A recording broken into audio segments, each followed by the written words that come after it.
Ganito ang buhay ng magkakambing kahit umuulan. Ayan, dito ako kumuha ko ng kwan, damo. Ayan yung ating kinuha. Ayan, so umuulan, basang basa na ako. Mamaya na lang ako magbibideo mga ka-farming. Ayan, ayan o, ang dami. Kukuha pa ako mga ka-farming. One eternity later. Ayan, mga ka-farming, ano, ayan, bago tayo magsimula na maghiwa ng saging, ipapakain natin. Papakita ko lang sa inyo dahil ayan o. So naglinis na ako mga ka-farming. Mapapansin nyo ayan o, sa mga hindi po naniniwala, ayan o, bulati po yan, bulati. Bulati po yung nasa ng kambing natin. Ayan o, bulati yan, bulati. Ayan po, yung puti na bulati. Ayan.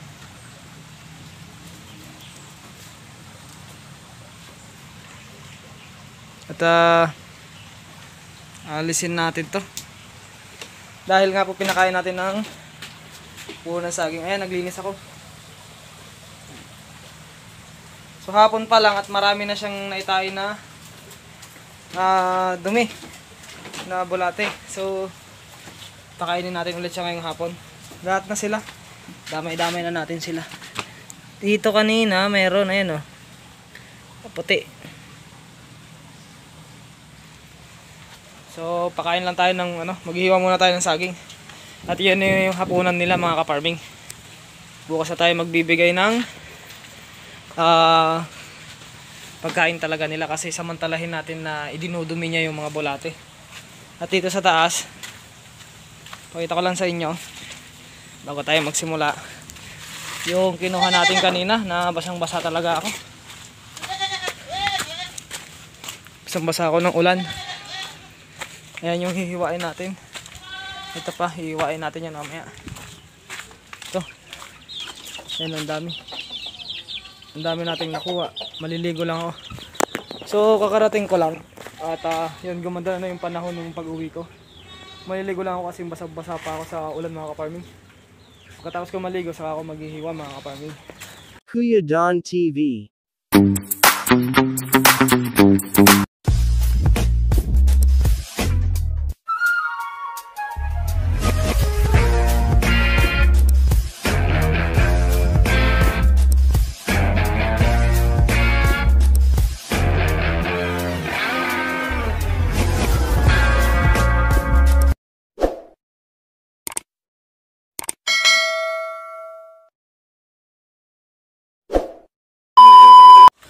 So yun mga ka-farming, tapos na tayong maligo mga ka-farming, ano. So itong gagawin ko ng itong mga ka-farming ay nasa sa inyo naman yun kung gagawin nyo or hindi. Pero sa akin, itinuturo ko lang kung ano yung nakakaganda sa kambing ko. Kaya nasa sa inyo naman yun kung ituturo ko ay kung ituturo ko at susundin nyo. Pero kung hindi, okay lang din mga ka-farming. So ako nga pala ay maghihiwa ng puno ng saging. Wait lang. Dahil pantay nga yung ating kambing. So hugasan ko lang ito.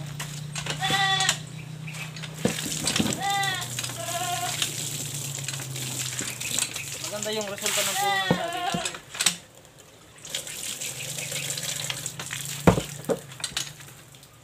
maganda yung resulta ng puno ng saging kasi nga idinumi niya yung mga bulati. So dapat bukas pa ako maghihiwa, pero bibigyan ko na sila ngayon para na sa ganun naman ay tuloy-tuloy.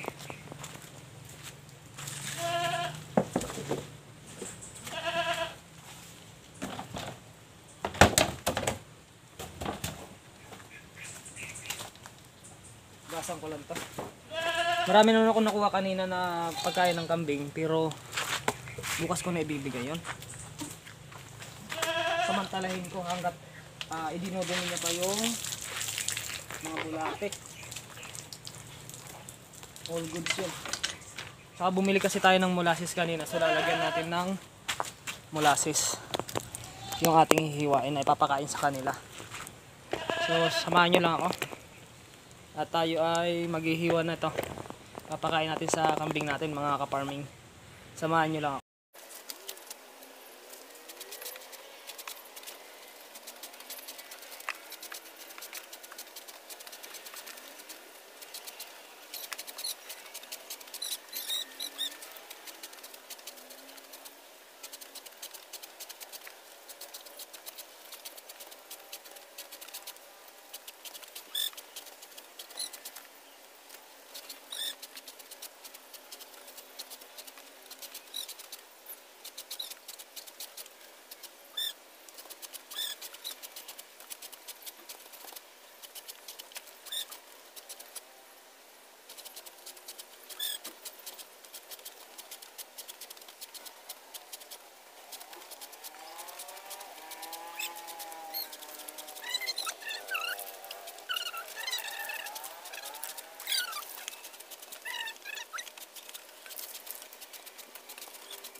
So ayun mga ka-farming, tapos na tayong maghiwa. So titimplahan na natin. Lalagyan natin ng molasses na binili natin kanina. At asin. So samahan nyo ako. At dahil wala tayong cameraman, ay pagtyagaan nyo na lang. At set up ko lang yung camera doon. At doon natin titimplahan mga ka-farming. Sa ganun naman makita nyo. So ito na yun.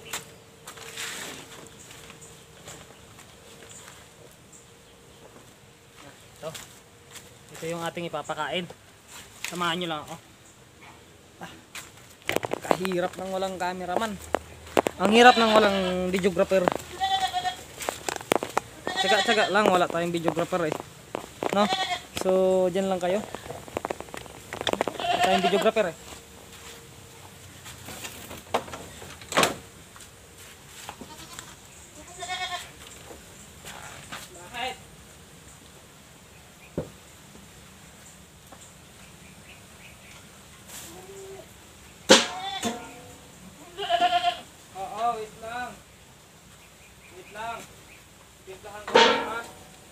Titimplahan ko lang, wait lang.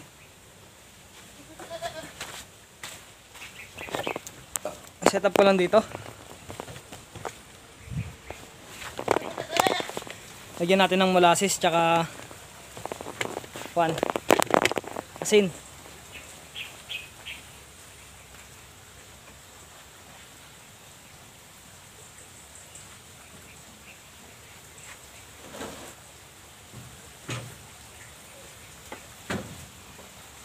Lang.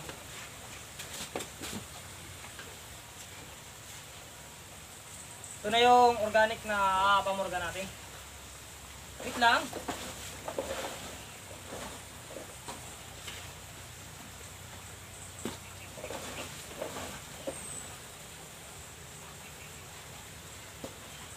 Saka molasses.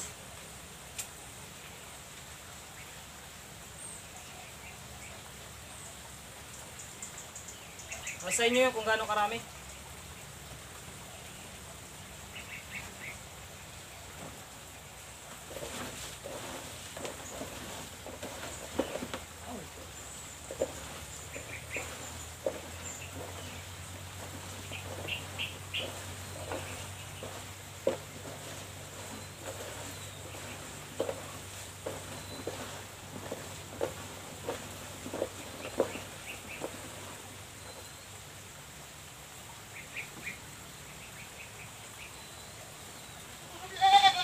Tignan nyo, maganda na.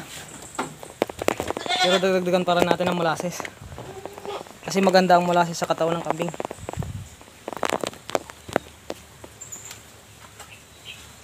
Lang. Hindi na puti yung ano natin. Hapya. Oh, nalagyan na yung tainga mo. Oh, nalagyan na.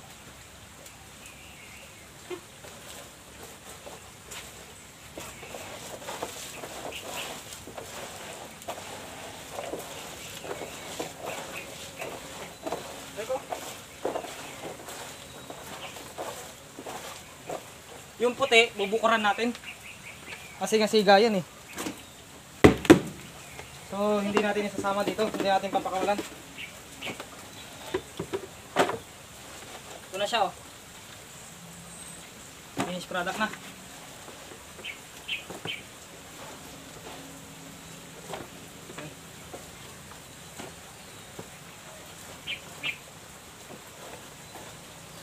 Sige, kain. Kumain ka na kumain dyan.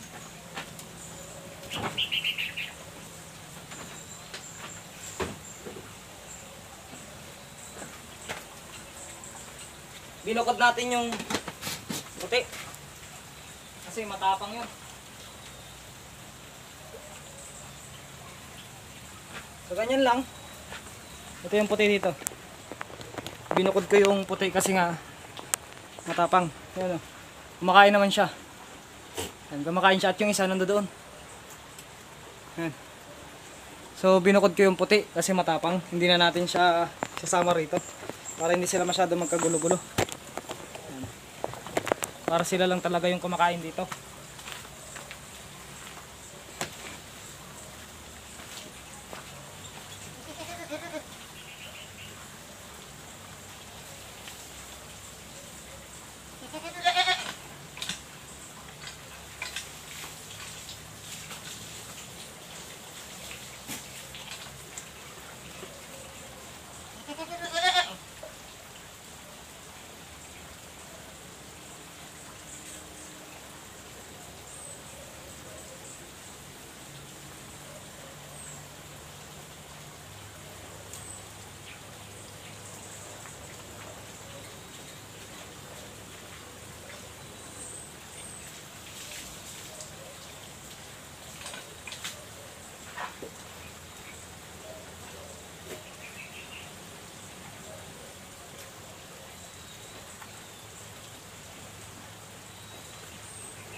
Kita nyo kung gaano katao kumain ng kambing natin. Kaya maganda talaga na sanayin natin sa dahon ng saging ay dahon ng saging sa puno ng saging kasi pag summer mahirap kumuha ng damo at minsan wala talagang damo. So doon ipapasok natin yung paghiwa ng puno ng saging. Kasi nga wala tayong pag summer kasi rito tuyong-tuyo talaga ang lupa. Kala mo El Nino. Ganun katuyo ang lupa dito. So para hindi tayo maobliga na bumili ng page, ganito yung magandang ituro sa kanila na pagkain nila. At least pagka may time natin naman tayo na meron silang nakakain. Yan o, sunod-sunod ang kain nila. Nakikita nyo naman. Nagagawan pa, nagtutulakan pa. Diba? So ganito ang magandang idea sa pagpapakain natin ng kambing. At yung kukuha lang tayong thumbnail mga ka-farming. Lang tayong thumbnail. Na thumbnail lang tayo.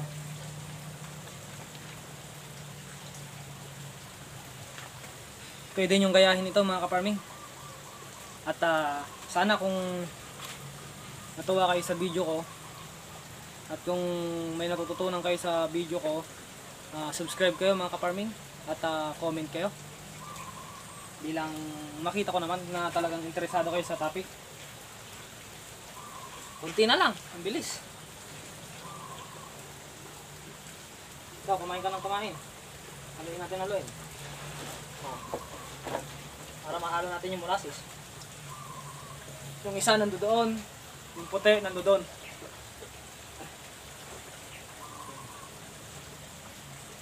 Nilagyan ko ng molasses para nag-aagaw yung alat at saka yung tamis. Pwede naman na kung wala kayong molasses, pwede rin naman na asin. Nasa inyo yun kung gaano kadaming asin.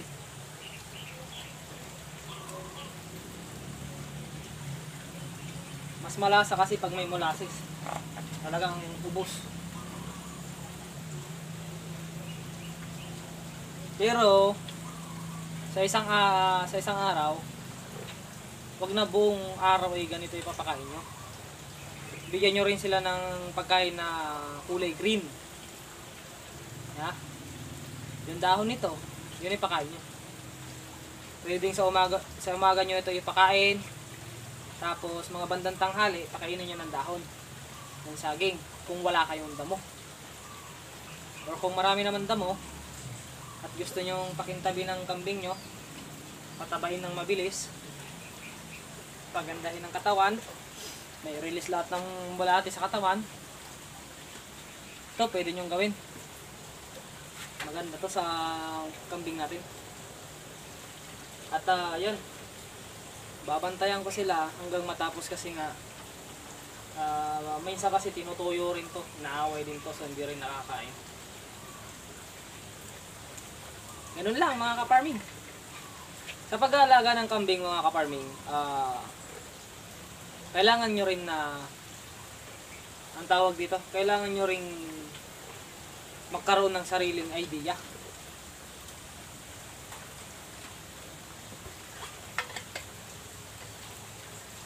Hindi yung aasa lang tayo sa internet. Ito pamamaraan na to mga ka-farming, simula nung nag-alaga ako ng kambing, day 1, talagang sinanay ko sila. At nung nasanay na sila, yun, tinuloy-tuloy ko na hanggang ngayon, ina-apply ko. Although marami pala, nung nag-check ako sa YouTube, marami din pala ang gumagamit nito. Puro ng sagi, pero hindi katulad ng ginagawa ko. Iba-ibang pamamaraan. Minsan hinahalo sa toyo na palay, toyo ng mais, yung ganito. Tapos nilalagyan ng tubig. Pero sa baka nila ipinapakain. Yun ang nakita ko.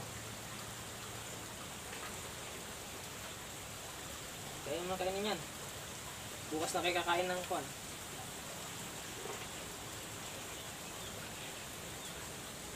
Ay! Ayun o.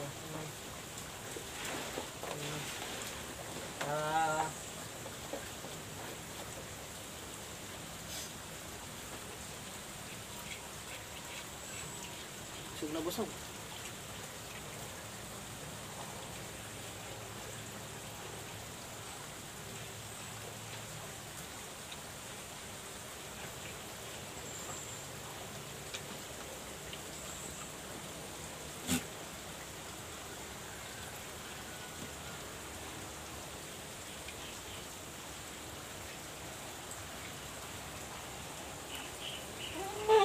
Diyan ka lang.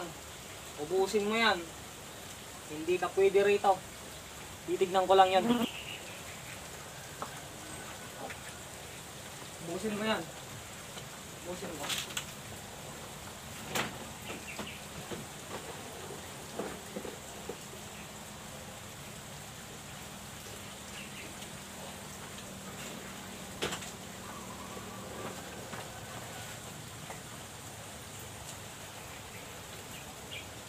So yun mga ka-farming, ilalagay ko na to dito sa taas. Kasi alam mo naman itong kambing na to na isa, hindi ito sanay ng walang kasamahan. Kaya ilalagay ko sa taas para silang lahat ay dito na sa taas kumain. Hali na kayo, dito sa taas. Dito kayo sa taas. Samahan niyo tong isa na to. Dito. Ayan.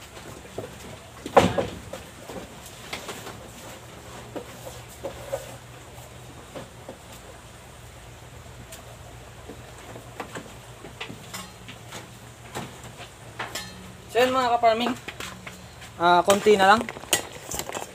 Konti na lang yung natitira. Dito ko na linagay sa taas para may kasamahan to. Para ganahan siyang kumain. Yan. At yun ay tinayin niya na rin yung mga bulate. All goods na yan. All goods. So bukas ko na sila papakainin ng damo, mga ka-farming. So nakatipid na naman ako. Pero marami akong damo. Nakita nyo naman kanina sa unang video ko nito na marami tayong kinuha. So all goods, di ba? So yan, hanggang dito na lang mga ka-farming. At sana nakatulong sa itong video na to. At saka sana may natutunan ka kahit paano. Kung nagustuhan mo tong video na to, subscribe ka sa aking YouTube channel. At mag-iwan ka na rin ng comment dyan sa baba para aking mabasahin. So hanggang dito na lang. At peace out sa ating lahat.